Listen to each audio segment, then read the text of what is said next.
Revamp Aulus nilabas na! Ibang-iba na siya ngayon. Sa advanced server pa lang ito at ganito ang itsura niya. Napakaangas! Ipapaliwanag ko sa inyo ang kanyang mga bagong skills at tignan natin kung magugustuhan niyo ba to o hindi.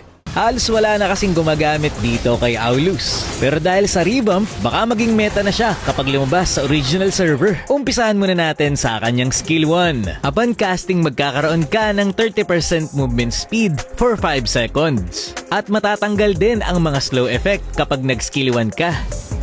After 2 seconds ng pagcast mo ng skill 1, pag napuno na ang charging time na ito, ikaw ay magiging crowd control immune. Pero mapipigilan ang pagcha-charge mo ng skill 1 kapag ikaw ay na-crowd control. So habang casting ka pa lang ng skill 1 tapos na-crowd control ka, hindi ka na magiging immune. Ganon din ang mangyayari kapag nag-charge ka tapos umatake ka kagad.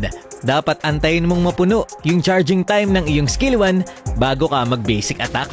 Yun ay kapag gusto mong maging crowd control immune.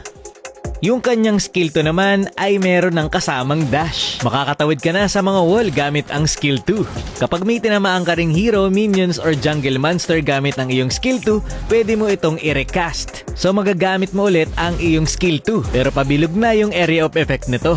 Yung second phase ng kanyang skill 2 ay merong ding HP recovery. Sa ultimate naman niya tayo, yung ulti niya para ng ulti ni Lapu. Pero 5 beses humahampas etong si Aulus. Yung ika-5 hampas niya ay CC immune. Lahat ng nakapalibot sa kanya ay matatamaan niya ng ultimate. Tapos magkakaroon ka pa ng 20% movement speed habang nag-ultimate. At magkakaroon ka rin ng 40% damage reduction habang naka-ulti. Kaya solid sa Clash. Dito naman tayo sa kanyang passive. Tuwing ikaw ay gagamit ng skill, ang susunod mong basic attack ay magiging enhanced. At magiging AOE damage ang basic attack mo. Pero hindi mo kailangang isipin na kada skill mag-basic attack ka kagad. Kasi naiipon hanggang 3 ang iyong enhanced basic attack after mong mag-skill. So kapag meron kang 3 stacks, yung 3 basic attack mo ay magiging enhanced. So dito nga sinubukan ko na kung maganda ba talaga siya gamitin. So napansin ko na mabilis naman siyang mag-farm at sobrang nakakatuwa kasi sa early game pa lang ay pumapalag na si Aulus. At para sa akin napakaganda nitong revamp na ito kumpara doon sa dating Aulus.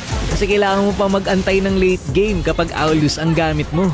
Pero itong revamp Aulus pumapalag agad.